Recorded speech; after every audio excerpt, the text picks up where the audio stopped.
जय श्री कृष्णा, जय श्री राधे। अर्चना के कृष्ण गुणगान चैनल और कृष्ण गुणगान पेज पर आपका स्वागत है। आज मैं आपको देव उठनी एकादशी की व्रत कथा सुना रही हूँ। एक राजा के राज्य में सभी लोग एकादशी का व्रत रखते थे। प्रजा तथा नौकरों से लेकर पशुओं तक भी एकादशी का व्रत रखा जाता था। एक दिन किसी दूसरे राज्य का एक व्यक्ति राजा के पास आकर बोला, महाराज कृपया करके मुझे आप नौकरी पर रख लें।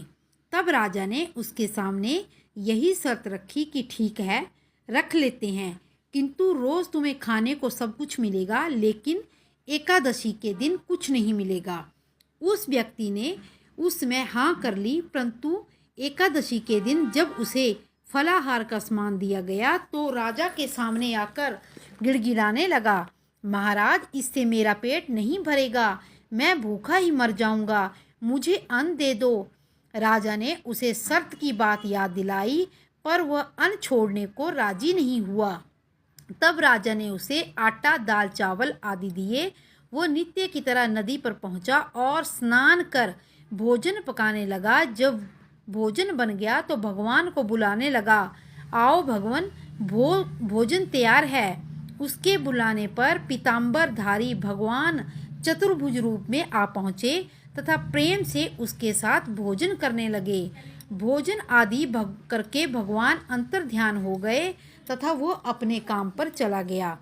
15 दिन बाद जब अगली एकादशी को वो राजा से कहने लगा कि महाराज मुझे दुगना सामान दीजिए, उस दिन मैं भूखा ही रह गया था। राजा ने कारण पूछा तो उसने बताया कि हमारे साथ तो भगवान भी खाते हैं, इसलिए हम दोनों के लिए यह सामान पूरा नहीं हो पाता है। यह सुनकर राजा को बड़ा आश्चर्य हुआ। वो बोला, मैं नहीं मान सकता कि भगवान तुम्हारे साथ खाते हैं। मैं तो इतना व्रत रखता हूँ, पूजा करता हूँ, परंतु भगवान ने मुझे कभी दर्शन नहीं दिए। राजा की बात सुनकर वो बोला, महाराज यदि विश्वास ना हो तो साथ चलकर देख लें। राजा एक पेड़ के पीछे छिपकर बैठ गया। उस व्यक्ति ने भोजन बनाया तथा भगवान को शाम तक पुकारता रहा, किंतु भगवान न आए। अंत में उसने कहा कि हे भगवान, यदि आप नहीं आए तो मैं नदी में कूदकर प्राण त्याग दूंगा।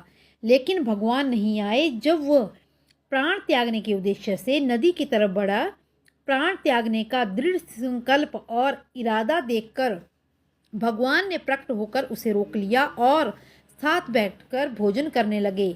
खा पीकर उसे अपने विमान में बिठाकर अपने धाम ले गए।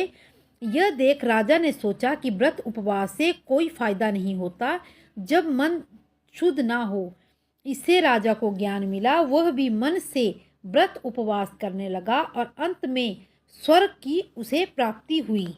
इसी तरह और भी कथाएं सुनने के लिए मेरे चैनल को लाइक, शेयर और सब्सक्राइब करें और कमेंट बॉक्स में जय श्री कृष्णा अवश्य लिखें। जय श्री कृष्णा, जय श्री राधे।